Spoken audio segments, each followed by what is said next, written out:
Welcome, everyone. Today, we are joined by a truly special guest, hailing from the vibrant country of Guatemala, a serial entrepreneur who's consistently innovating in the tech space. He is the co-founder of Wake Out, an app designed to help people to be more active and which was recognized Apple's as their iPhone app of the year. He's also at the helm of Meta, an initiative that's revolutionizing the corporate health and wellness industry across Latin America. And he has graduated from Texas Christian University with a degree in advertising and public relations. Ladies and gentlemen, please give a warm welcome to Pedro Alejandro Wunderlich. Welcome. Thank you so much for this invitation. Really happy to be here and share everything that I've learned with your audience. Yeah, perfect. Pedro was telling that he has been listening the podcast, and the people who don't see the video, he has a really nice bright yellow background. I like it. So I gave a quick introduction. Maybe you can add something and tell something about yourself, whatever you want. Yeah, sure. One of the essential parts for me of being a serial entrepreneur and having the fuel, as you could say, the energy to do what we do every day has been physical activity. That's been a staple of mine ever since I started in entrepreneurship about 14, 15 years ago, launching websites. Then I started launching apps. And through my journey, physical activity was always core part of my performance and being energetic, being high energy, being able to deliver, being able to be a good leader. Recently, and about 6 or 7 years ago, I had a startup. It had about 29 investors and there was a lot of pressure to perform. I suffered chronic stress and a deep depression because it was just so much pressure to perform, so much pressure to grow the company at an incredible pace. And I got to say that being physically active all day, all the time, and I'll explain that later. It's not like I'm lifting weights all day, but I am physically active all day. That probably saved my life. And so physical activity is so important to me. Then what happened was the startup that came right after was Wake Out, a startup where it's a truly passion of mine of moving and the power of movement and how we can make this at scale and how I can help others discover this power, because it is, for me, the source of unlimited energy. That's why it's so important to me. That's why your podcast is so important to me, and why people doing this sort of thing is essential, because we need, like I say, Olli, we're in a sedentary crisis like never before, and we need to push back. And everybody that's pushing back on this crisis is an ally, and I see it as essential. So yeah, that's really how I ended up in Wake Out and how this is the project of my life right now. Yeah, sounds great. And how did you go into app development? You said that you were creating web pages and then you went to app development. And maybe what kind of challenges you have faced developing apps? What has been the difficult parts? So I was always attracted to technology versus a physical product or a brick and mortar store, because technology has the power of distribution, of large scale, a big audience. And I love a big audience. I love launching a product and being able to serve 100 countries overnight. That's the sort of products that we love, just mass consumer products. And so that's why I was always attracted to technology and its power to impact lives well beyond the borders of my country. The first websites that I started launching, I was a very young boy, and I had readers from Europe. I had readers in America. I had readers in South America. I had readers in Asia. And I was a young boy with a blog, essentially. I didn't know how to code. I didn't know how to build websites at the time. But with this little blog, I had readers from all around the world. And that to me was mind blowing. And I said, if I will ever build a product, it has to be digital. Then the era of websites came. I started building my own websites. I started selling the service of developing websites. This was also really fun. Then the iPhone came along. And the iPhone with the App Store revolutionized everything, because now it meant that people could have my products in their pocket at all times. So I knew immediately, as soon as the App Store was opened for developers, I knew I needed to develop an app for that. One thing that you will notice a pattern in my apps is that they are always very physical. There's always a physical element in my apps, and there was always a humor element in my apps. And so I started launching products that were humorous, had an element of controversy in them, which allowed them to really spread quickly. And so that's how it went. Now, to answer your question more specifically on the challenges and the process of building an app like this, the first ever app that we built was me and my co-founder, Andres Canea, who still, this was about 14, 15 years ago. He's still my co-founder. We built many products together. We built Wakeout together. The first app we built took us a month. It was an alarm clock that the only way to shut it off was to shake the iPhone like your life depended on it. That was our first product. And the idea was that physical movement was the fastest way to wake up. There is even research to back that up. And so it worked. It went viral. It was our first product. We ended up in all media platforms, including CN, demonstrating the iPhones, just shaking the iPhone on live TV in front of millions of people. That was really exciting. So the process was always starting with a clever idea, something that could automatically catch people's attention. That's always been essential in app development for me, is the app has to carry, the marketing is embedded in the app, in the idea itself. That's essential because the app then sells itself. So there has to be a clever idea there. There has to be a fun idea. This is, of course, my formula. Every serial entrepreneur has their own formula. This is my formula. It has to have something controversial, something clever, even something funny. That's in the case of Wakeout, which we'll talk about later. And then it's just the development process, which is, that itself is very challenging because solving a problem, say your app has to solve a problem, of course, but solving a problem is just the beginning. You have to be a great experience as well.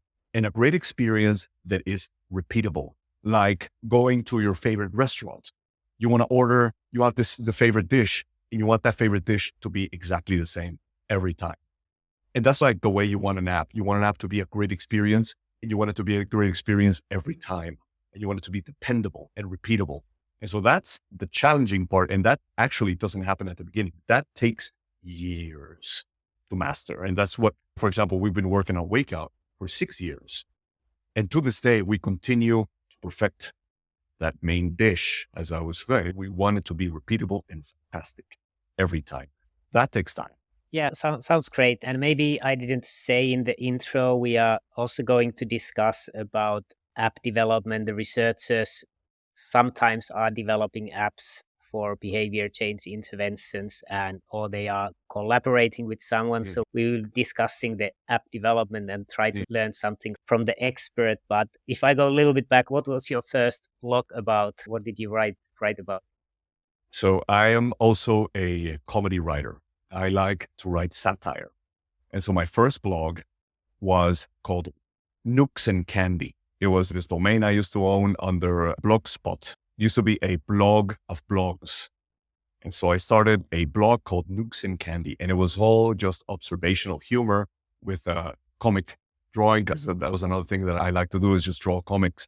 And so I would draw a comic and then write a funny, silly story. I would write about the extremes of human behavior. This was me at 16 years old, but I've been enamored with comedy writing all my life. And so that was the blog.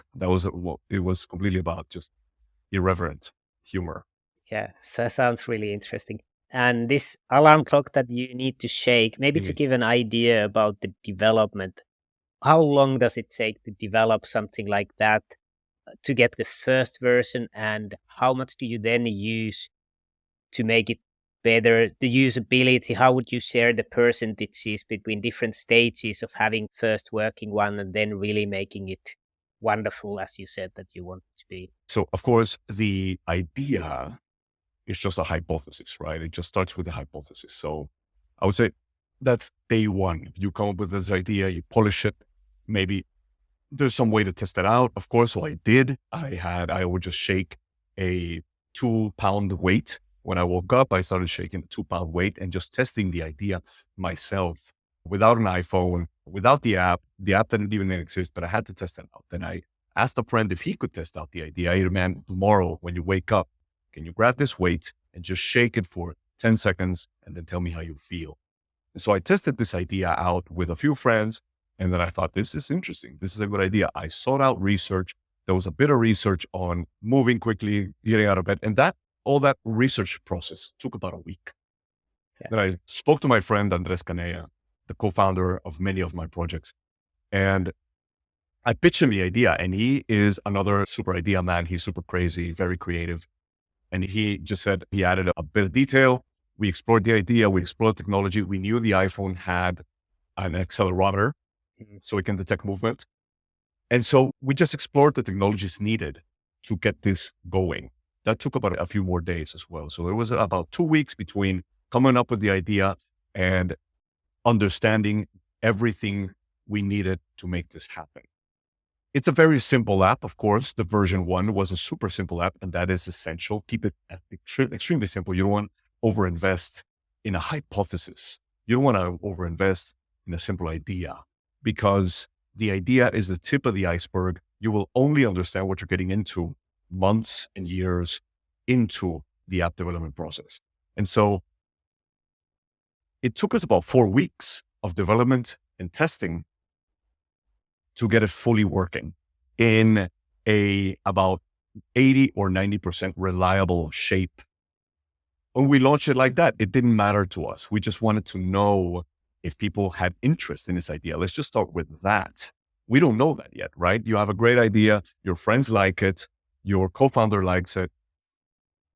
But you don't know if the public in large will like it. So you got to launch quickly. Don't overinvest. We launched it in 4 weeks. It worked most of the time.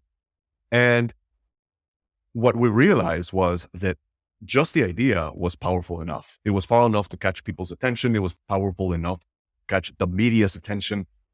And that's when we started receiving all the bug reports, the negative reviews. Hey, the app doesn't work sometimes. And so we started working on the bugs. We started fixing the app, improving the app. And that's where the fun really begins. And so, yeah, those initial 4 weeks that took to develop the app is merely the tip of the iceberg. It's like dipping your finger to taste the soup, but it's very far off from what it will become. And so that's pretty much it in terms of this app specifically, because we've built other apps. For example, the one I mentioned in Colombia, that took 6 months to get a build out, but it was heavy technology. That was really heavy technology. It was instant messaging, communication with video. So it was extremely complex, but I must admit, we over-invested heavily. And so it's a weird correlation, because the apps that I launch quickly do well.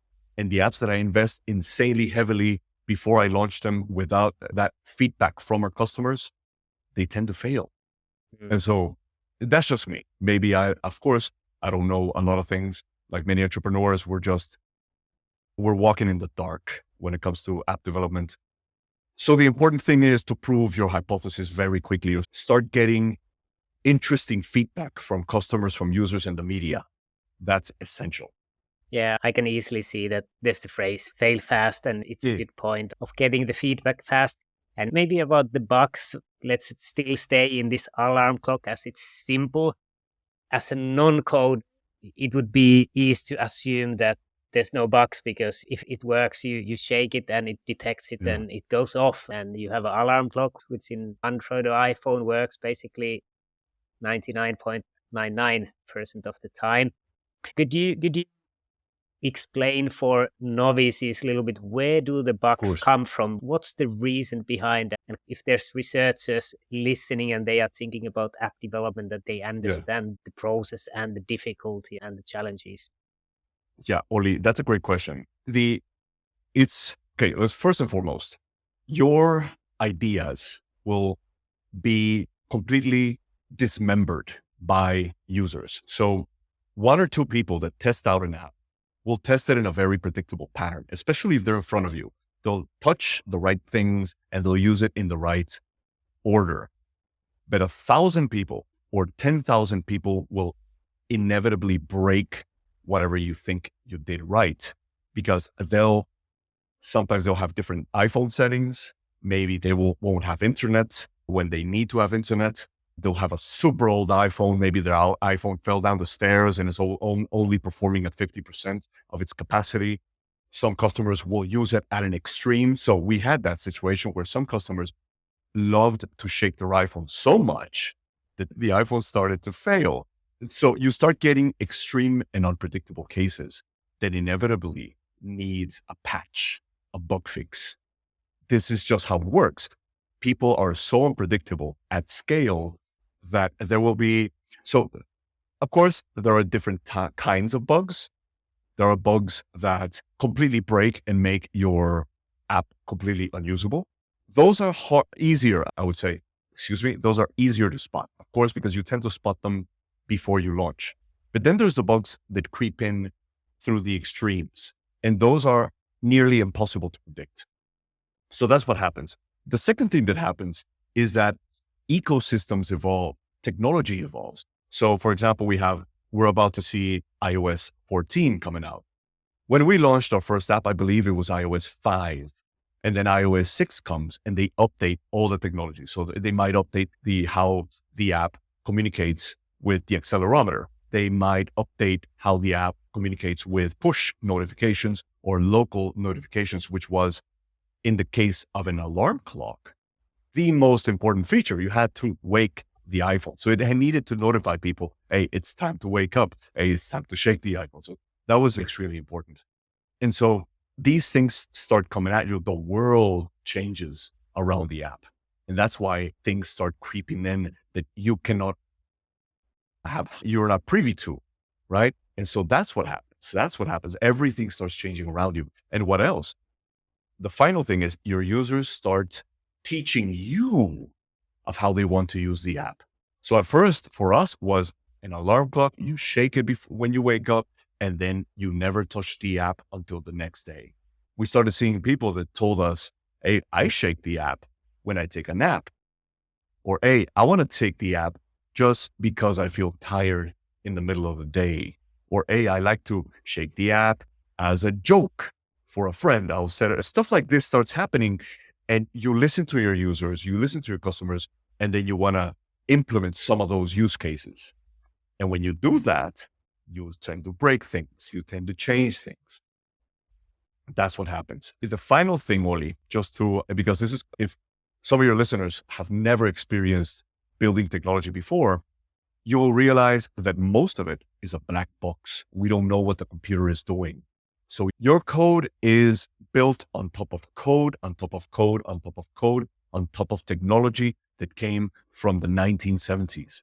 And so when the computer runs the code, literally millions of things happen that we don't understand, that we're not capable of understanding, and that they might break in unpredictable ways. And so those are the bugs that keep developers up at night.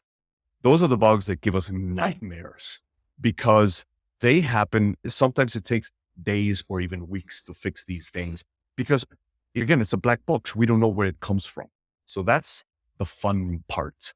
And that's where you really need to stay energized, stay healthy, keep moving, do your exercises, drink your coffee, stay hydrated, because those things are going to drive you nuts. And just for your listeners to know what they're getting into. Yeah. So do I hear correctly that your advice is maybe to collaborate with someone who has actually a lot of experience developing app rather than starting to do something yourself with maybe some researchers who can code a bit? Yeah. This day and age, there's two ways of thinking. Some people say development is getting easier. There is new platforms that offer this promise of even no code. So you can build your app without code. And this is, of course, very possible. But all these solutions, where you build it yourself, you learn to code, and then you build it yourself, is guaranteed to make you also have to, and most of your time is going to be spent bug fixing and tweaking and polishing and making sure the experience works well on a small screen, on a big screen, on a different devices. So yeah, if you can partner up with somebody with a lot of experience, you will certainly have a better time just focusing on the idea. I'm sure the researchers in general, I think they should focus. They could spend most of their time in data consumption, data analytics, thinking about their experiments, tweaking their experiments, making their experiments more robust, finding more subjects, that sort of thing is essential. So if you want to also build an app, that's going to consume most of your day. And so that's where the tricky part is. And yeah, I would certainly advise to either hire an agency, hire a freelancer, that for sure. Many people in academia are extremely talented, very smart. I'm sure they could learn to code, but if they want to do that, has to be a passion as well. And so that's the only way I would advise it is, are you willing to spend the next year, 2 years, 3 years also dedicating a large amount of your time learning to code? Of course, it's going to be a very valuable experience, but then again, your skills are valuable elsewhere as well. So it's a tricky thing that they have to decide for themselves. Yeah. Yeah. And of course, it's not always needed to start from the scratch. There's different platforms where you can maybe modify a bit and it fits. Like many times researchers want to do questionnaires in the app, maybe reminders, and maybe you can find a platform and just get small tweaks to it.